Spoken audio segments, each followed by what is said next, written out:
Bonjour à tous. Alors aujourd'hui, on va parler de gestion des risques et dans la gestion des risques, on va déjà donner quelques définitions.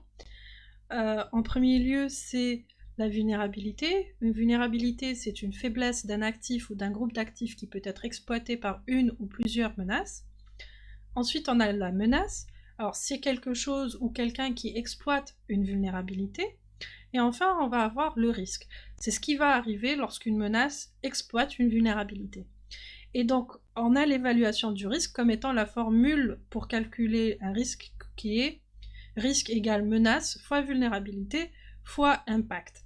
Alors, réellement, ça, ce n'est pas une formule mathématique, mais plutôt une ligne directrice. Donc, et pour cela, si on devait calculer, par exemple, le risque à l'aide de cette formule, si on prenait l'exemple d'une entreprise qui ne sauvegarde pas ses systèmes.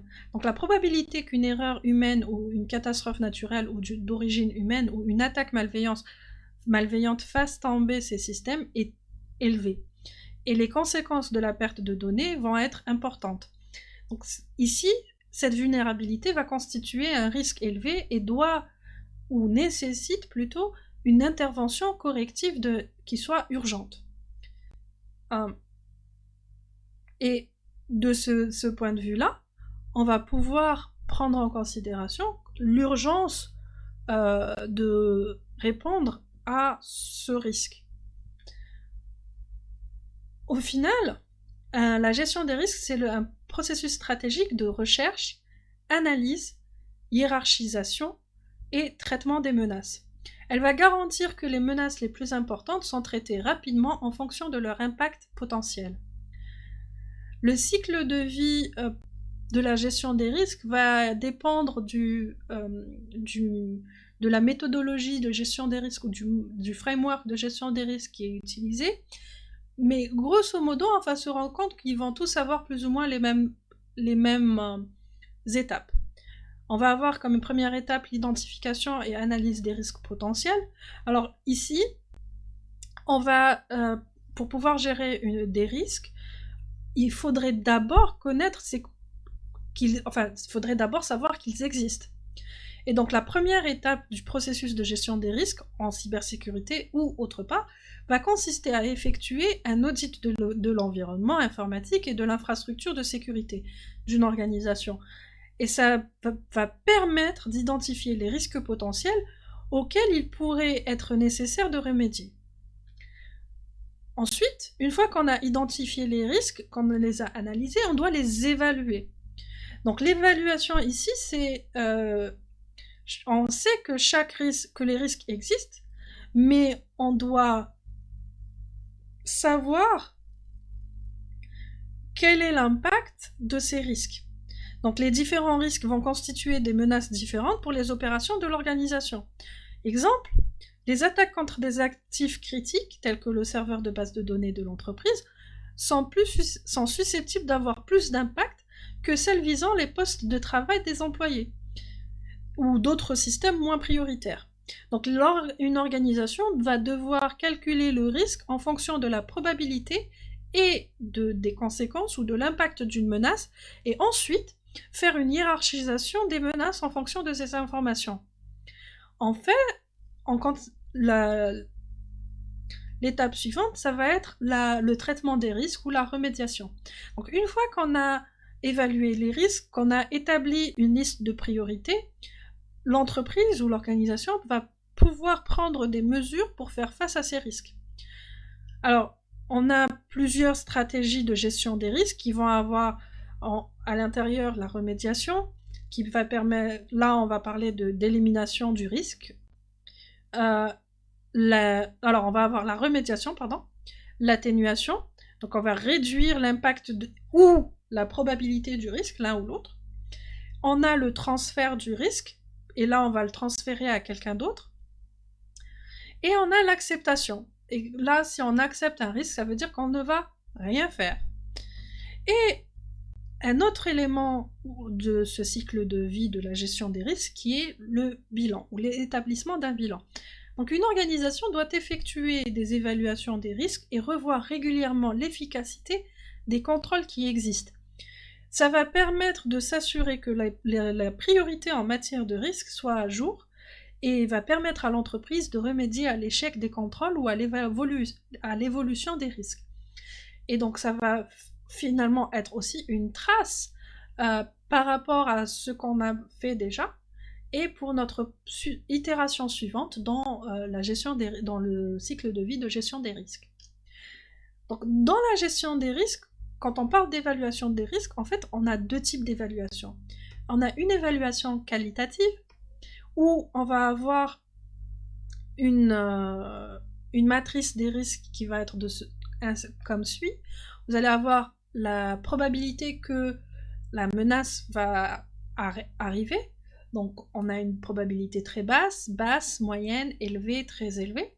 Ensuite, on va avoir la gravité de l'impact. Et là, on va avoir très basse, moyenne, élevée ou très élevée. Et ensuite, par rapport à ça, on va avoir une matrice qu'on va remplir avec, finalement, pour chaque risque, on va l'évaluer comme étant soit faible, moyen ou élevé.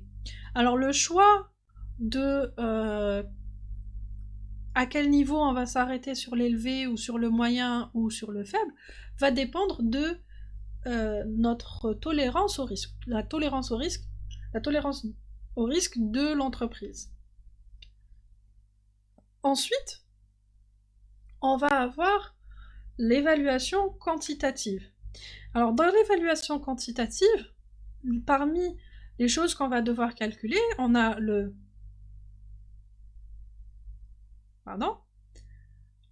single loss expectancy, qui est la valeur monétaire attendue de la survenance d'un risque sur un actif. Et ce SLE est égal à la valeur de l'actif fois le facteur d'exposition. Par exemple, si on a un attaque rançongiciel sur un laptop d'entreprise et que la valeur de cet actif est égale à 300 000 dinars. En d'autres termes, on va dire que le laptop il est à 150 000 dinars et que les données qui sont dans ce laptop sont de 150 000 dinars. Alors le facteur d'exposition est de 50%. Pourquoi ? Parce qu'on va avoir toutes les données de l'actif, toutes les données qui sont sur le laptop, si on ne fait rien, qui vont être perdues à cause du rançongiciel ou du ransomware. En d'autres termes, le SLE va être égal à la valeur de l'actif fois les 50%, donc 0,5, et on aura 150 000 dinars comme étant la perte ou la valeur monétaire qu'on va perdre si le risque arrive. Maintenant, un autre élément qu'on doit calculer, c'est l'annualized loss expectancy. Donc l'ALE, c'est égal au SLE, ce qu'on a vu juste avant, fois le TAO. Qu'est-ce que le TAO ? C'est le taux annuel d'occurrence, ou Annualized Rate of Occurrence. Donc si on continue avec l'exemple précédent, si on considère qu'en moyenne un laptop est attaqué par un rançongiciel une fois tous les 2 ans, alors le taux d'occurrence annuel est de 50%, puisque une fois par une année, il va pas y avoir de rançongiciel, et l'année suivante, il va y avoir un rançongiciel. Donc on a une fois divisé par 2 ans, et ça nous donne 0,5. Et donc l'ALE ici va être le SLE, qu'on a calculé juste avant, qui était à 150 000 dinars, fois le TAO, qui est à 0,5, et ça va nous donner 75 000 dinars. Donc, la menace d'un rançongiciel va coûter aux environs de 75 000 dinars par laptop et par an, à moins de mettre en place des mesures pour traiter ce risque. Et la décision de est-ce qu'on va mettre en place des mesures contre ce rançongiciel, contre ce risque ou pas, va dépendre de la valeur ou de combien coûterait la mise en place d'une mesure de mitigation du risque. Donc on a les traitements de risque, on en a 4 grosso modo. On va avoir la réduction du risque.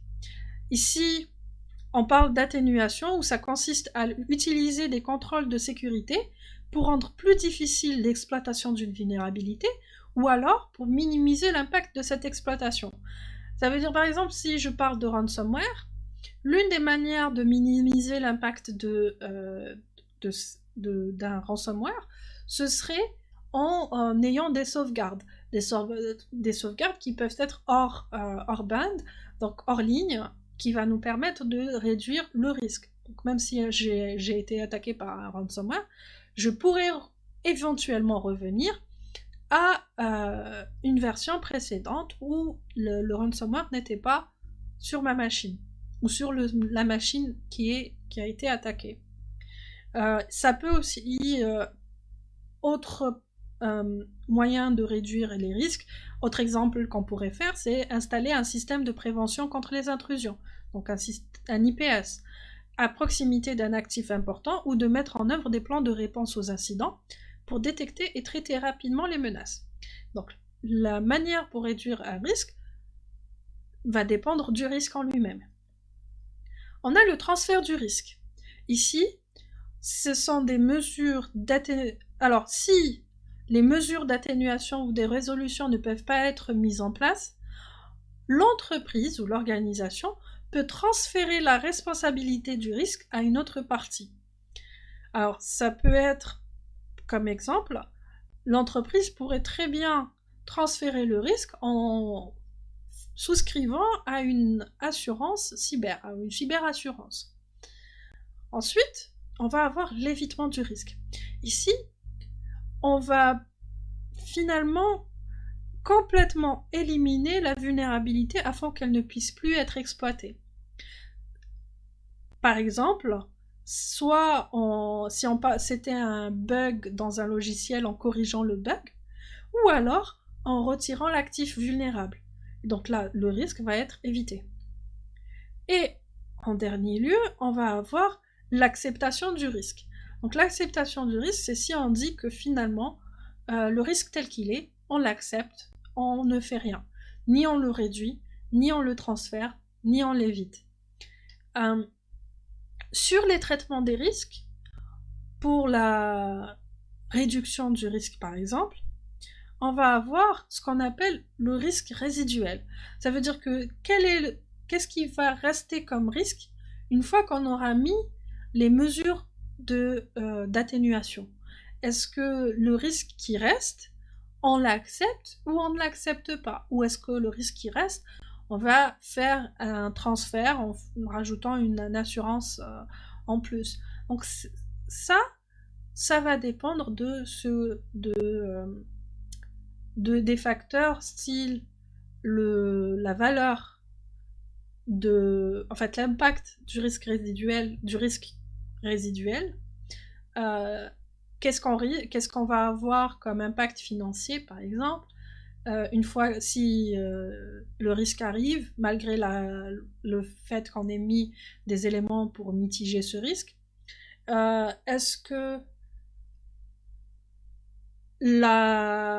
si on veut diminuer encore plus ce risque-là, est-ce que la valeur pour la diminution du risque encore plus est plus importante que la perte engendrée par le fait que ce risque arrive, donc ce risque résiduel arrive, et ainsi de suite.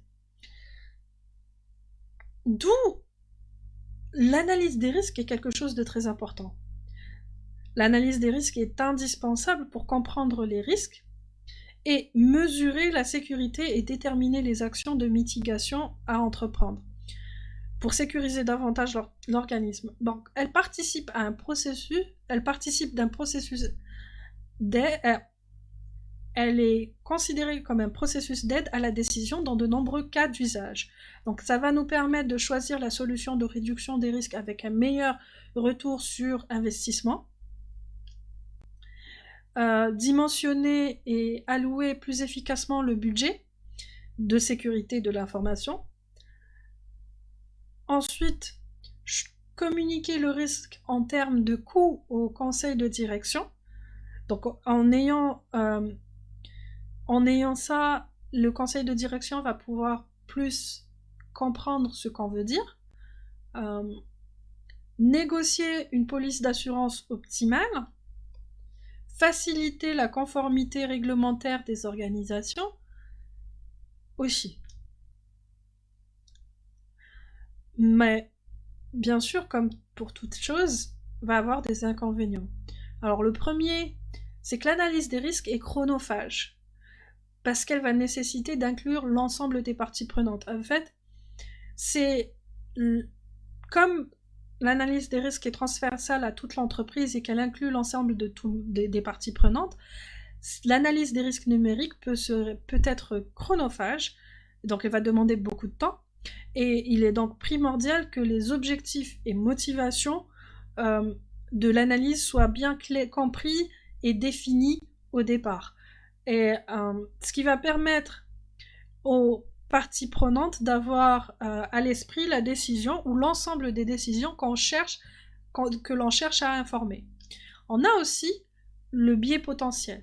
Elle est potentiellement biaisée parce qu'en fait, les méthodes, on a beaucoup de méthodes d'analyse des risques qui vont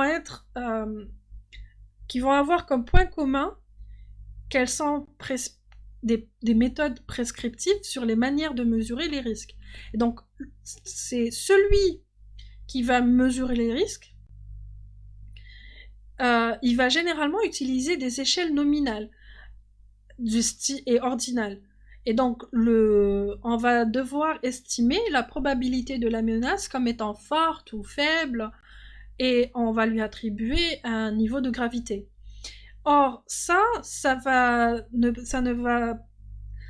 dépendre beaucoup de l'expérience de la personne qui analyse les risques et des connaissances. Donc, c'est pas forcément quelque chose de fait et des informations qu'il aura pu récupérer. D'où on se retrouve avec ce biais. Ensuite, on a la méthodologie du risque. On va avoir plusieurs.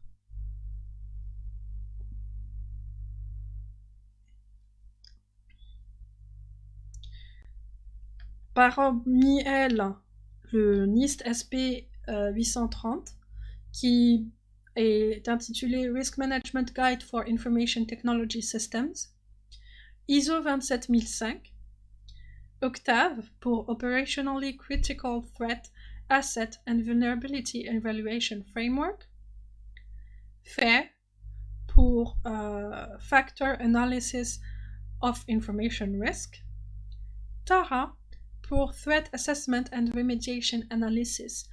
Et ce ne sont pas les seuls, il y en a encore plein d'autres, mais on va voir ceux-là.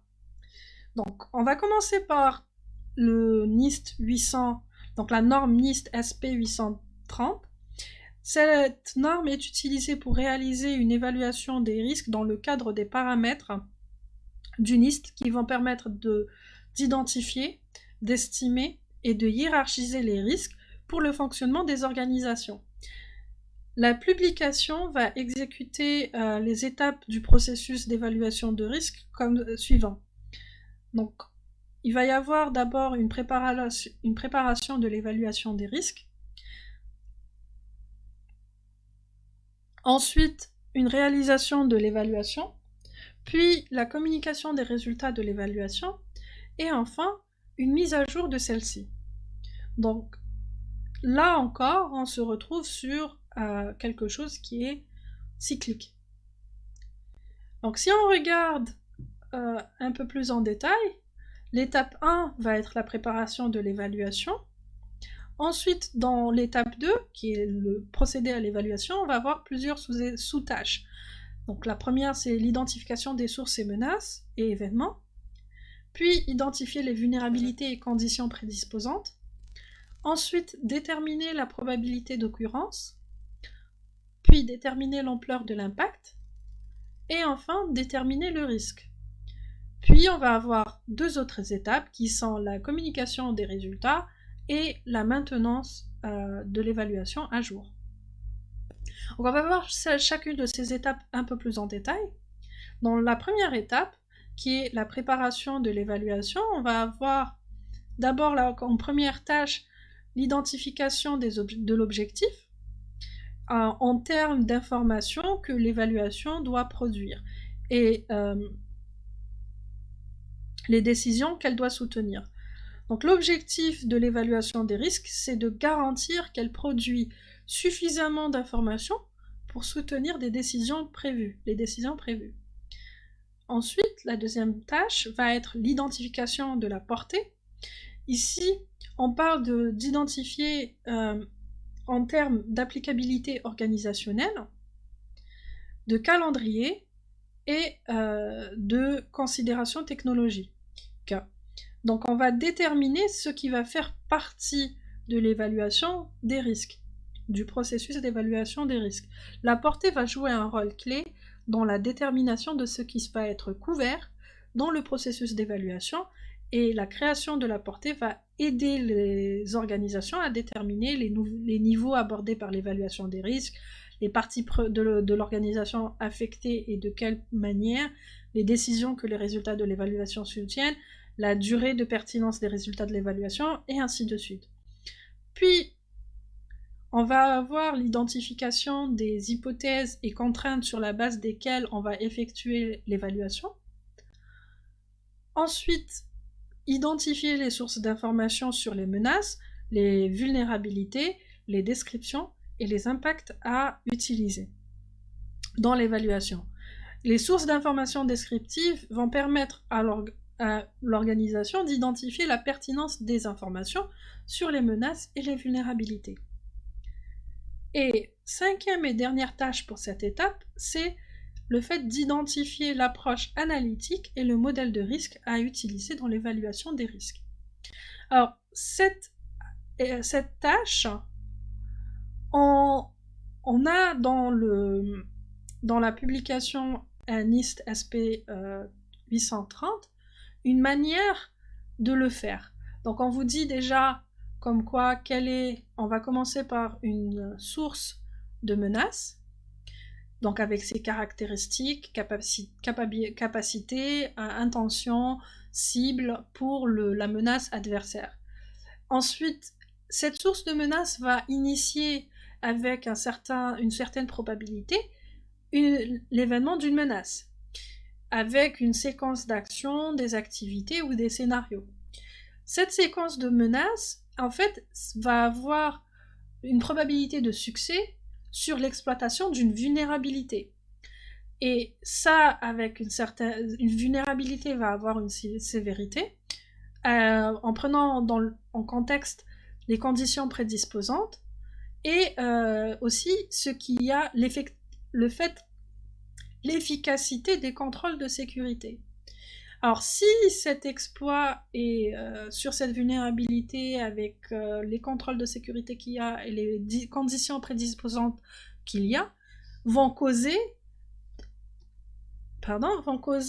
un impact négatif jusqu'à un certain degré du risque, combinaison de l'impact et de la probabilité, ce qui va nous produire un risque organisationnel pour l'opération des organisations, donc la mission, la fonction, l'image, la réputation, les actifs de l'organisation, les individus, et ainsi de suite. Donc ça, c'est une manière de le faire. Ça nous donne du moins un framework pour aller pour l'approche analytique. Dans la deuxième étape, on va avoir l'évaluation des risques. Donc pour cela, on va faire de l'identification de la source de menace, et on va son intention, sa capacité et sa fonctionnalité de ciblage pour les menaces adverses. Ensuite, identifier les événements de menace. On va identifier les sources de menaces avec leur pertinence et d'autres sources qui pourraient déclencher les événements de menace. Puis, trouver la vulnérabilité et les conditions prédisposantes. Dans cette tâche, on va identifier les conditions prédisposantes et les vulnérabilités qui ont un impact sur la probabilité que les événements de menace dont on est en train de parler entraînent des impacts négatifs. Ensuite, déterminer la probabilité que des événements de menace préoccupants entraînent un impact négatif en tenant en compte de la nature des sources de menace qui pourraient déclencher des événements de menace, des conditions et vulnérabilités prédisposantes identifiées et de la susceptibilité organisationnelle. Ensuite, on va déterminer l'impact négatif des événements de menace concernés en tenant compte de la nature des sources de menace qui pourraient déclencher les événements de menace et les conditions de vulnérabilité prédisposantes identifiées ainsi que la susceptibilité organisationnelle. Et enfin, déterminer le risque. Ici, on va déterminer le risque des événements de menace concernés en tenant en compte de l'impact qui résulterait de cet événement, de la probabilité d'occurrence et aussi de la probabilité d'occurrence des événements. La troisième étape, qui consiste dans la communication des résultats et à partager les informations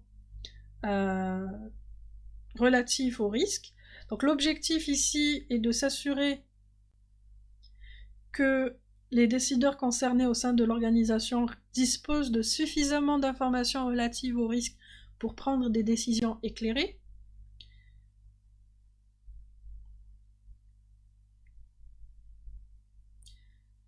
Et donc là, on va communiquer les résultats de l'évaluation des risques aux décideurs concernés de l'organisation pour soutenir la réponse aux risques et le partage des informations générées lors de l'exécution de l'évaluation des risques pour soutenir d'autres activités de gestion des risques. Et la quatrième et dernière étape, qui est maintenir l'évaluation.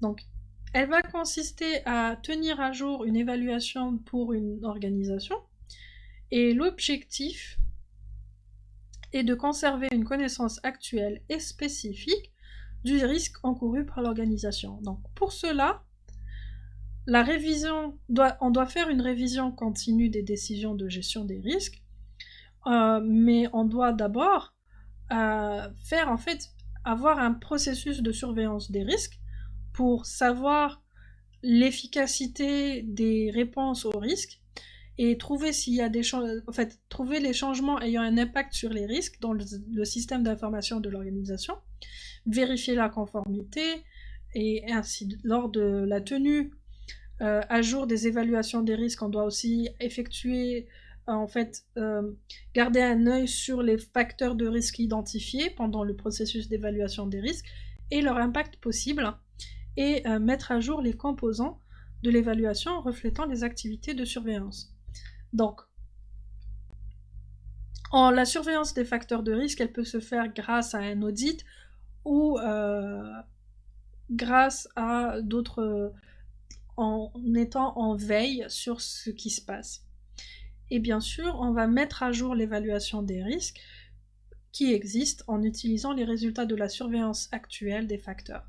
Donc c'est un peu ça que la gestion des risques vue dans la norme NIST SP 830 se fait. Ensuite, on a la norme ISO 27005. Alors, l'ISO 27005 va fournir un cadre de gestion des risques permettant aux organisations de gérer les risques liés à la sécurité de l'information. Elle fournit aussi des lignes directrices sur l'identification,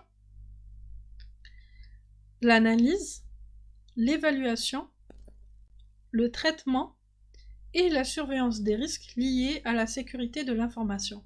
Alors, cette norme s'appuie sur les lignes directrices de la norme ISO 31000 et elle est particulièrement utile aux organisations qui souhaitent protéger leurs actifs informationnels et atteindre leur objectif de sécurité de l'information. Si on regarde le cycle de vie de la gestion des risques vu dans la norme ISO 27005, alors si vous vous rappelez ce qu'on a vu précédemment, ici, au lieu d'avoir l'identification et l'analyse des risques, on va avoir d'abord une étape d'identification qui va permettre de connaître finalement, d'identifier quels sont les risques existants, puis une étape d'analyse puis l'évaluation des risques, ensuite le traitement des risques, où on va y avoir la remédiation, par exemple, c'est là où on va retrouver tout ce qui est remédiation, atténuation, transfert ou acceptation du risque. Et enfin, le monitoring du risque pour voir comment que le traitement du risque a un impact sur le risque. Est-ce que le traitement est bon? Est-ce qu'il n'est pas bon? Est-ce qu'il est insuffisant? Est-ce qu'il est suffisant? Et est-ce qu'on a de nouveaux risques? Est-ce que les risques qu'on a, il y a eu une modification dessus, et ainsi de suite. Donc si on regardait plus en détail ce processus, qu'est-ce qu'il va y avoir? On va d'abord faire un établissement du contexte. Une fois que cet établissement du contexte a été fait, on va faire une évaluation du risque, et dans cette évaluation du risque, on a l'identification du risque, l'analyse du risque et l'évaluation du risque. Une fois qu'on a fait cette évaluation du risque, on va se poser la question, est-ce que cette évaluation est satisfaisante ou non? Si elle n'est pas satisfaisante, on refait un tour, établissement de contexte, avec, bien sûr, on aura en entrée communication et consultation, et qui va en faire partie aussi monitoring et le monitoring des risques qu'il y a. Donc par contre, si on est satisfait de cette évaluation, alors on va faire le traitement du risque. Le traitement du risque, même chose, une fois qu'on l'a effectué, on va voir est-ce que ce traitement est satisfaisant. S'il est satisfaisant, ça veut dire que le risque résiduel, après traitement, est acceptable. Donc on va accepter le risque résiduel. S'il n'est pas, on va soit revenir au niveau du traitement du risque pour modifier le traitement qu'on va utiliser, ou bien revenir au départ pour tout ce qui est établissement de contexte, et ainsi de suite. Et à tout moment, on va avoir finalement, une fois qu'on a d'un côté, à tout moment, on va avoir la communication et consultation avec les parties prenantes pour continuer s'assurer que l'évaluation et le traitement des risques est bon, est-ce qu'il n'y a pas quelque chose qui manque, et ainsi de suite. Et aussi, on va avoir le monitoring qui va s'effectuer au niveau de traitement des risques, et aussi au niveau une fois qu'on a fait une acceptation du risque ou acceptation du risque résiduel. Et ce monitoring va nous permettre d'être en entrée à nouveau dans l'établissement du contexte, et aussi de voir s'il n'y a pas quelque chose qui pose problème ou autre. Donc on va surveiller à ce niveau-là.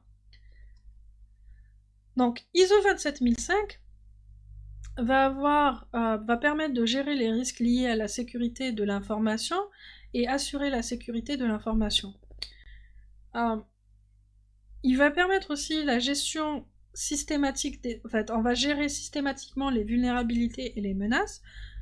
Puis aussi, donc autre avantage, c'est équilibrer le temps et les efforts nécessaires à l'identification des risques et à la mise en œuvre des contrôles.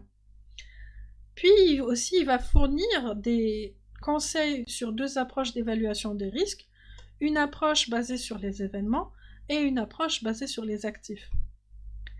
Et finalement, un autre avantage de l'ISO 27001, c'est qu'il va permettre d'assurer la conformité aux exigences de la norme ISO 27001 concernant la gestion des risques.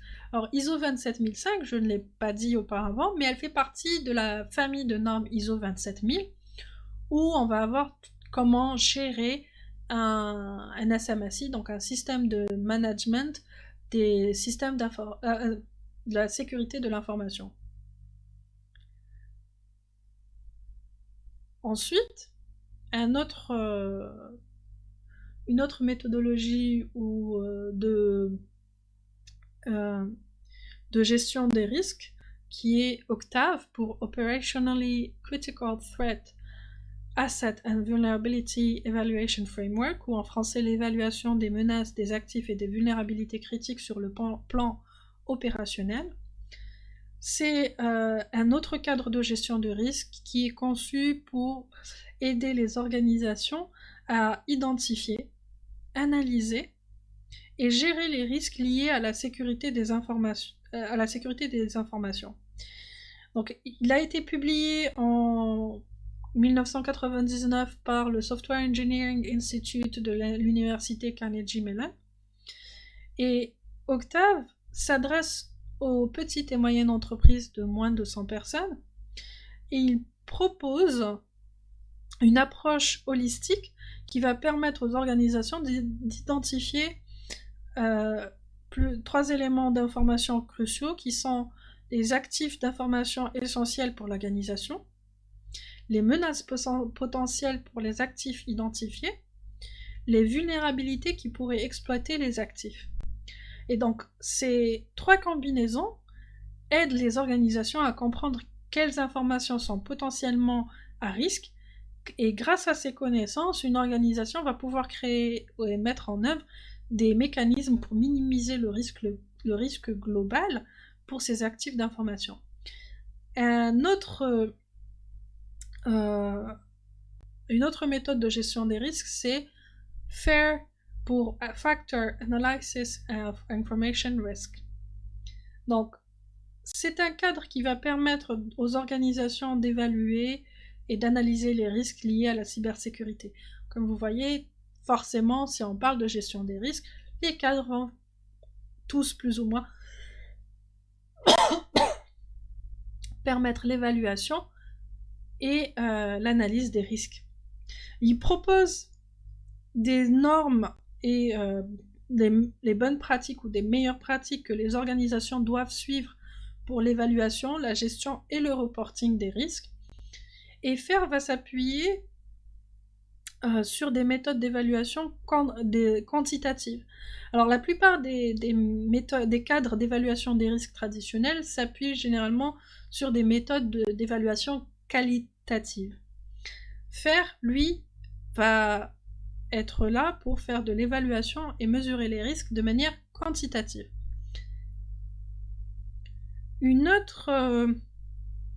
Un autre cadre de gestion ou une autre méthodologie de gestion des risques, on va parler de TARA, pour Threat Assessment and Remediation Analysis.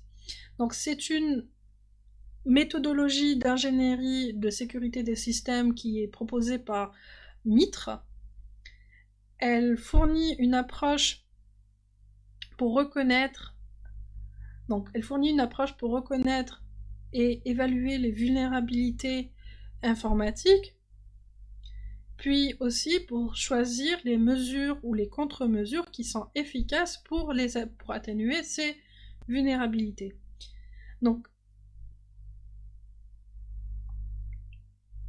TARA se compose de 3 composants principaux.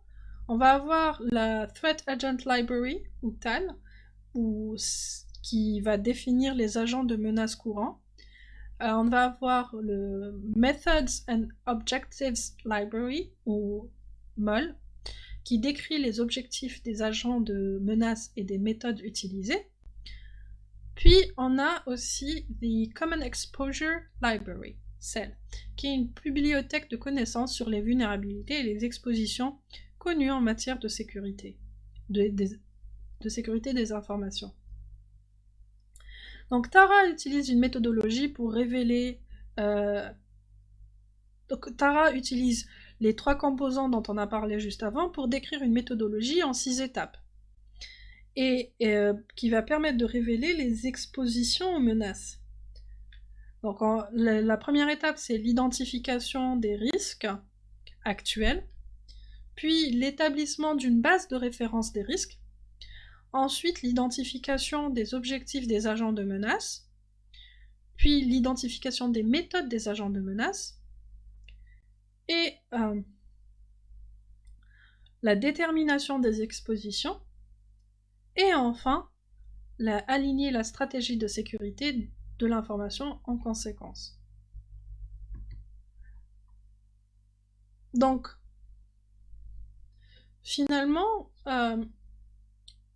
on arrive à la fin de cette vidéo sur la gestion des risques, et on se rend compte que la gestion des risques est un élément important pour, pour la sécurité et pour la sécurité des entreprises, pour la gestion sécurisée d'une organisation, et s'assurer que on ait la meilleure sécurité possible selon notre, notre appétit au risque ou notre appétence au risque. Et puis voilà. Donc, sur ce, j'espère que vous avez passé un bon moment avec moi, hein, que vous avez appris des choses, et euh, à bientôt. Bye bye!